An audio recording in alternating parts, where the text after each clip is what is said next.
आज हम एक बेहद ही महत्वपूर्ण विषय लेकर आप सभी के सामने हाजिर हुआ हूं। जवाहर नवोदय विद्यालय प्रवेश परीक्षा 2022।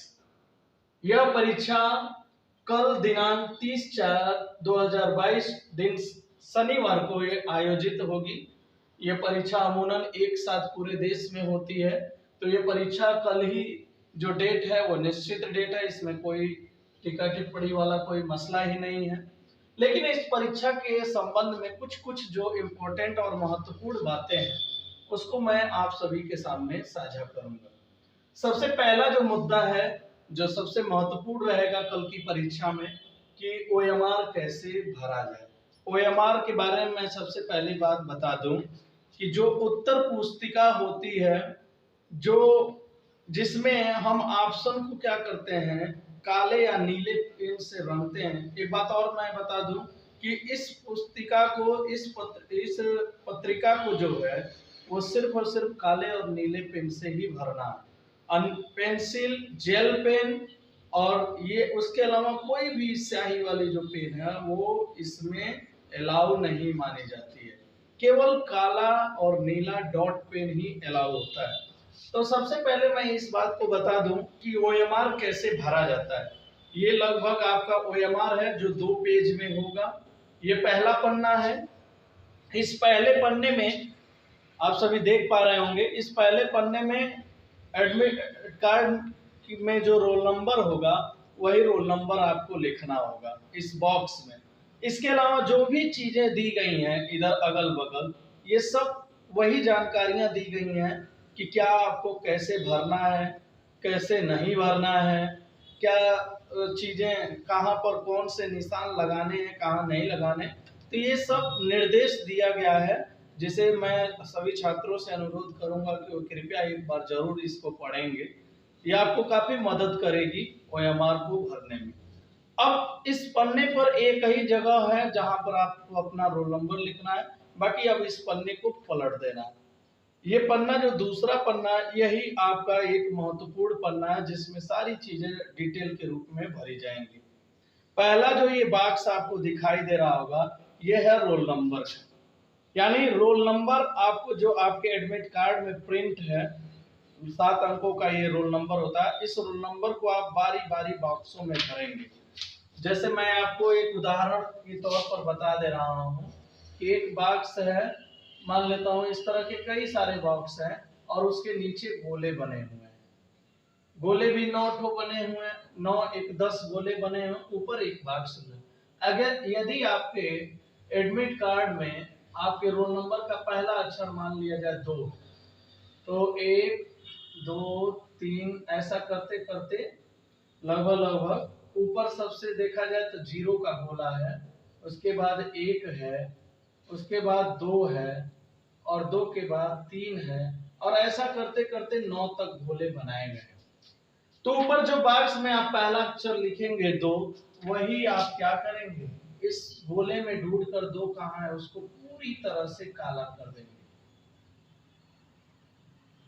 पूरी तरह से काला कर दीजिए। इसके बाद अगला अक्षर जो रहेगा उसमें उस बॉक्स में नंबर लिखते हुए और गोला ढूंढ के पूरी तरह से काला कर देंगे।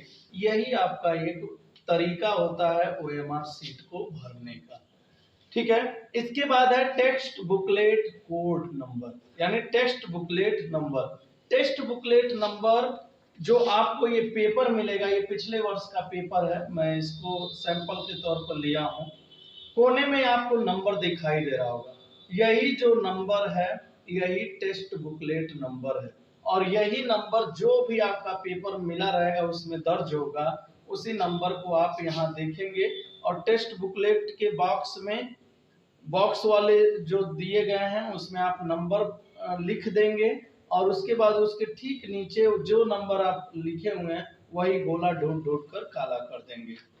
यहाँ पर आपको अपना नाम लिखना है, जहां पर अभ्यर्थी का नाम कैपिटल लेटर अंग्रेजी अक्षर में आपको इसी बॉक्स के अंदर ही अपना नाम लिखना है।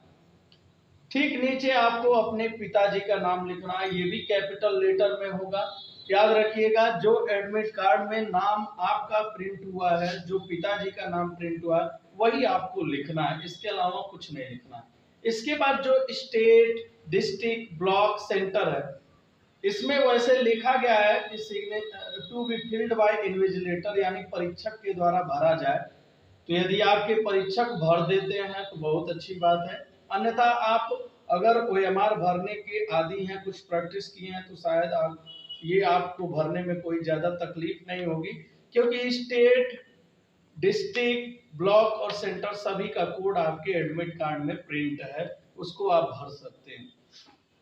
इसके बाद ठीक नीचे यहाँ कोने पर आपको अपना हस्ताक्षर करना है, बस इसके अलावा और कुछ नहीं करना है। और यहाँ पर आप देख रहे होंगे 1 से लेकर 80 तक के प्रश्न अंकित हैं, नंबर, और उनके साथ 4 ऑप्शन हैं। तो यदि आप कभी, अब मान लेता हूं आप अपने उत्तर, ये पेपर मिला हुआ है, इस पेपर का कोई पहला प्रश्न चूज करते हैं, और पहला प्रश्न चूज करने के बाद यदि आपको पहला प्रश्न है, उसके बाद आपको 4 ऑप्शन दिए गए हैं, ए, बी, सी, डी। इसमें से यदि मान लेते हैं आपको पहला ऑप्शन यानी ए सही लगता है, तो इसको अपने काले पेन या नीले पेन जो आपके पास उपलब्ध है, डॉट पेन ही होना चाहिए, उससे पूरी तरह से बड़े ही साफ सुथरे ढंग से आप काला करेंगे, काला कर देंगे। याद रखिएगा, एक प्रश्न में एक ही गोला आपको काला करना है जो आपको सही लग रहा हो, उसके अलावा किसी आप गोले को टच नहीं करेंगे।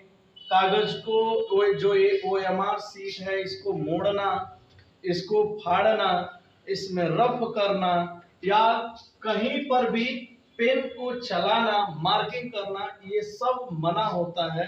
ऐसा यदि आप करते हैं तो आपका पेपर निश्चित रूप से रिजेक्ट हो जाएगा, चेक नहीं होगा। तो निश्चित तौर पर इस बात को आप ध्यान रखिएगा कि ओएमआर सीट को किसी भी प्रकार से कोई नुकसान ना हो। भरा जाए तो एक प्रश्न में एक ही आंसर सही होगा, कभी भी ऐसा नहीं हो सकता कि एक प्रश्न में एक से अधिक उत्तर सही हो सकते हैं। तो जो ऑप्शन आपको सही लगेगा उसी को पूरी तरह से आप काला कर देंगे। कोई भी निशान करना, जैसे मान लेता हूं सही का निशान, गलत का निशान, थूक लगा के मिटाने का प्रयास करना, ब्लेड लगाकर उसे उत्तर बदलने की कोशिश करना, ऐसा बिल्कुल भी मत करिएगा, क्योंकि ओएमआर आपका इस तरह से चेक नहीं होगा। तो ये रहा ओएमआर सीट को कैसे भरे, इन महत्वपूर्ण विषय को लेकर कुछ जानकारी। दूसरी महत्वपूर्ण जानकारी है कि क्या क्या लेकर एग्जाम में जाना है। तो मैं आपको सबसे बड़ी बात बता दूं कि एग्जाम में आपको सबसे पहले अपना प्रवेश पत्र लेना है। प्रवेश पत्र, बिना प्रवेश पत्र के कोई एग्जाम में प्रवेश नहीं मिलेगा। तो आपको सबसे पहला जो डॉक्यूमेंट सुनिश्चित करना है वो है प्रवेश पत्र। और याद है कि मैंने पिछले वीडियो में बताया भी था कि इस बार कुछ बदलाव किए गए हैं। प्रवेश पत्र में आपको अपने हेडमास्टर से मोहर लगवा के और उनका सिग्नेचर भी कराना है यथास्थान पे। तो प्रिंसिपल की मुहर और सिग्नेचर हुआ प्रवेश पत्र ही आपको लेकर जाना है। और दूसरा जो महत्वपूर्ण चीज है, आपको मास्क लेकर जाना है। बिना मास्क के उस एडमिट कार्ड में दिया है प्रवेश नहीं होगा। सैनिटाइजर पारदर्शी बोतल में आप ले लीजिएगा सैनिटाइजर।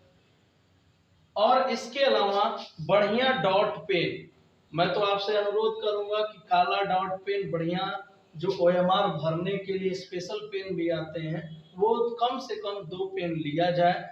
और इसके साथ साथ आप जो फॉर्म भरे हुए हैं उसका भी डॉक्यूमेंट अपनी सुविधा के लिए ले सकते हैं। बाय द वे, अगर कोई समस्या हुई तो ऐसी परिस्थिति में भरे हुए फॉर्म के सहारे आप अपनी पहचान करवा सकते हैं। और हो सके तो एक आध फोटो ले लीजिएगा।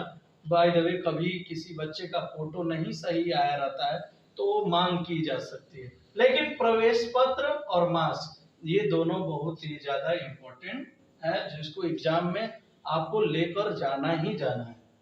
परीक्षा में समय का प्रबंधन कैसे करें, ये सभी के लिए एक महत्वपूर्ण प्रश्न होता है, क्योंकि परीक्षा में 3 खंड होते हैं।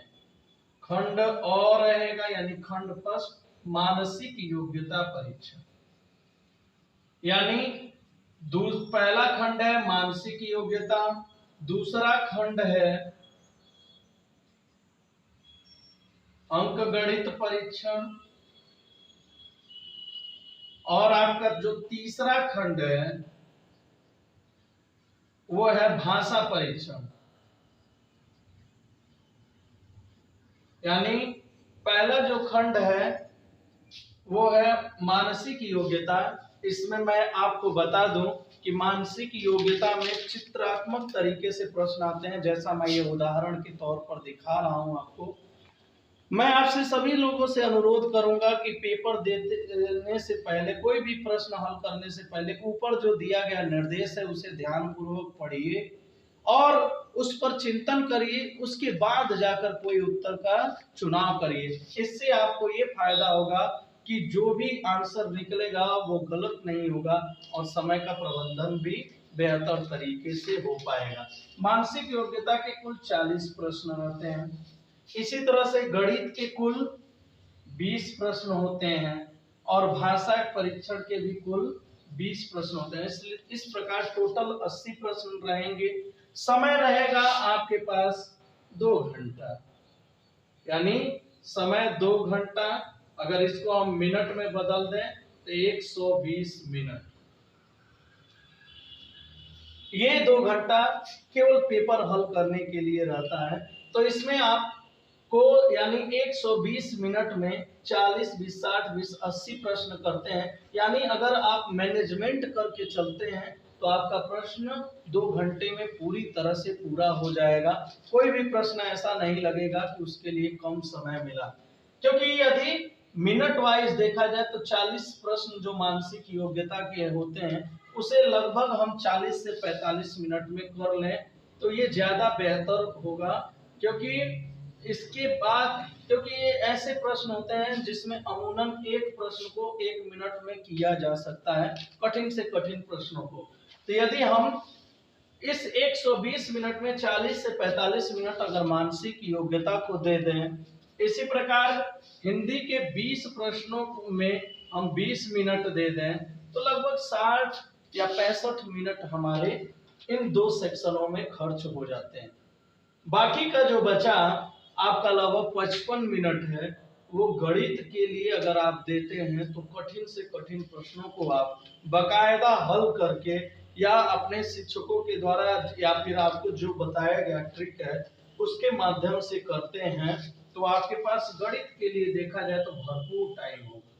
क्योंकि मैं यहाँ पर गणित के लिए भरपूर टाइम की इसलिए भी बात कर रहा हूँ क्योंकि कई बार गणित में कुछ ऐसे सवाल, आपको 10-12 सवाल तो ऐसे होंगे जो आप बहुत आसानी से कर ले जाएंगे, लेकिन 2-4 सवाल ऐसे होंगे जो आपको लगाना पड़ेगा और थोड़ा सा संयमित तरीके से लगाना पड़ेगा उत्तर तक पहुंचने के लिए। तो ऐसी परिस्थिति में यदि आप एक क्वेश्चन को 2 मिनट भी देते हैं तब भी 40 मिनट में ये सेक्शन पूरा हो जाएगा। 15 मिनट आपको पास तभी भी बचा रह जाएगा, बाकी खंडों में वो समय एडजस्ट करके आप अपना प्रश्न पत्र पूरा कर सकते हैं। तो याद रखिए, परीक्षा में समय का प्रबंधन यदि आप ठीक ढंग से कर लेते हैं तो यदि आपको सफलता के दरवाजे तक पहुंचने से कोई नहीं रोक पाए। निश्चित तौर पर मानिए ये बहुत ही इंपॉर्टेंट बातें हैं। आपका जो भी पढ़ाया है वो इन्हीं सब चीजों पर निर्भर करेगा कि इन सब चीजों को आप कैसे करते हैं। यदि आप OMR गलत भर रहे हैं तो आपके पूरे क्वेश्चन करने का कोई फायदा नहीं है। यदि आप परीक्षा में समय प्रबंधन ठीक से नहीं कर पा रहे हैं तो कोई ना कोई खंड का एकाध क्वेश्चन भी प्रभावित होगा, तो इससे आपकी पूरी परीक्षा के मेरिट पर असर पड़ सकता है। तो मैं आप सभी से एक बार पुनः अनुरोध करूंगा कि जितना पढ़े हैं, जिस तरह से पढ़े हैं, वो आपकी तैयारी पूरी तैयारी मानकर चलिए और कोई ऐसा विषय न चुनिए आज के लिए तो कृपया कर खासकर कि जो आपको उलझन में डाले और आपकी परीक्षा पर नकारात्मक प्रभाव पड़े। आप अपनी ऊर्जा को एकीकृत करिए और एकीकृत करते हुए समय प्रबंधन करते हुए एक परीक्षा, बेहतर परीक्षा दीजिए। क्योंकि याद रखिए, जैसे जैसे साल बीतता जा रहा है वैसे वैसे कंपटीशन थोड़ा सा कठिन हो रहा है और ऐसे कठिन कंपटीशन में आप ये टारगेट मान के चलिए कि आपको 80 में 80 प्रश्न ही करके आना है। ज्यादा से ज्यादा प्रश्न आपके सही होंगे, आपके मेरिट में आने के चांसेस बहुत ज्यादा बनते चले जाएंगे।